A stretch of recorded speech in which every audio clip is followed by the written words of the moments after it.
Mushroom curry కోసం mushrooms బాగా కడుక్కొని మనం ఇలాగా కట్ చేసి పీసెస్ లాగా కట్ చేసుకోవాలి. కోసం అయితే మసాలా రెడీ చేసుకుందాం. బాదం నేను నానబెట్టుకున్నాను, కొత్తిమీర, పుదీనా, తెల్లగడ్డలు, ఎర్రగడ్డలు, టమాటా, పెద్ద సైజ్ టమాటా వేసుకుంటున్నాను, చిన్న సైజ్ చెక్క, 2 లవంగాలు. మూత పెట్టేసుకుని మెత్తగా మిక్సీ పట్టేసుకుందాం. కొద్దిగా వాటర్ వేసుకుని మిక్సీ పట్టుకుందాం.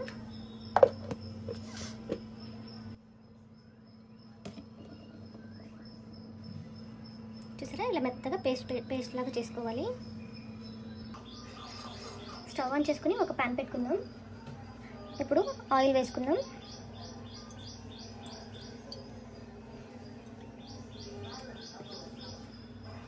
ఆయిల్ వేడయ్యిందండి. ఇప్పుడు ఇందులోకి బిర్యానీ ఆకు, 2 లవంగాలు, ఒక చెక్క, చిటికెడు సోంపు వేసేసుకుందాం. కరివేపాకు,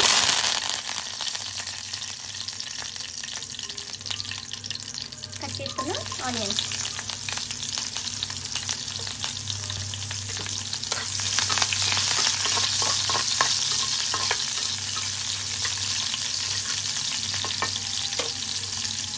చిటికెడు ఉప్పు కూడా వేస్తున్నాను.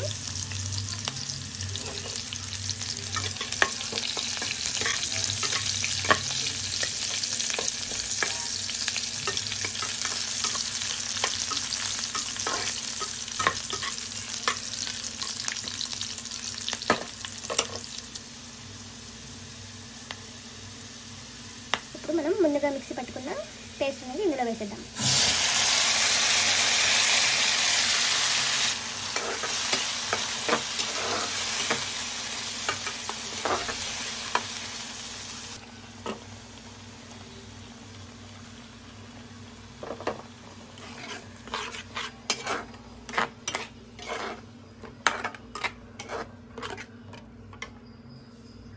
ఇప్పుడు ఇందులోకి మనం ధనియా పౌడర్, గరం మసాలా, పసుపు, కారం వేసేసుకుందాం.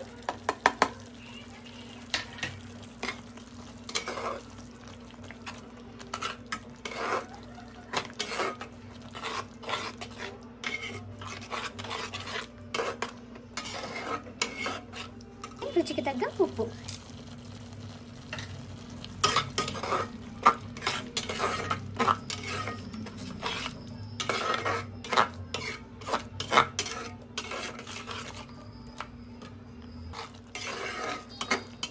కొద్దిసేపు మగ్గనిద్దాం.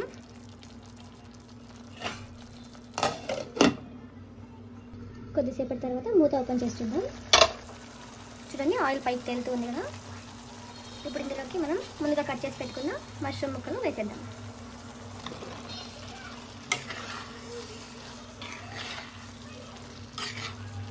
మీరు కావాలంటే పెరుగు కూడా యాడ్ చేసుకోవచ్చండి.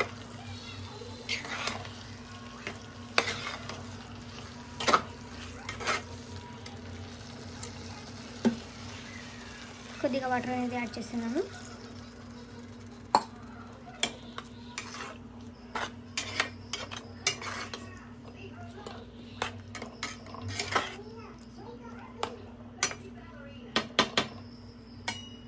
ఇప్పుడు కొద్దిసేపు మూత పెట్టుకొని మగ్గనిద్దాం.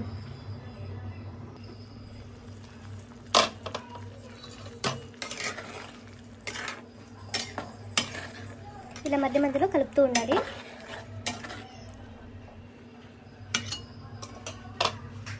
మళ్ళీ మూత పెట్టేసుకుందాం. ఒక 5 మినిట్స్ కుక్ చేసుకుంటే కర్రీ రెడీ అయిపోతుంది.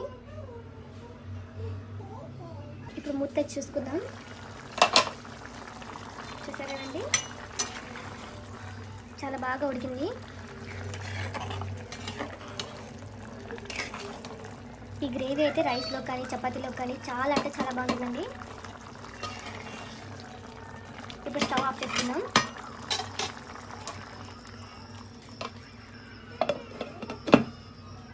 స్టవ్ ఆఫ్ చేశాక కొద్దిగా కొత్తిమీర చల్లుకుందాం. అంతేనండి, చాలా రుచిగా ఉండే మష్రూమ్ కర్రీ రెడీ.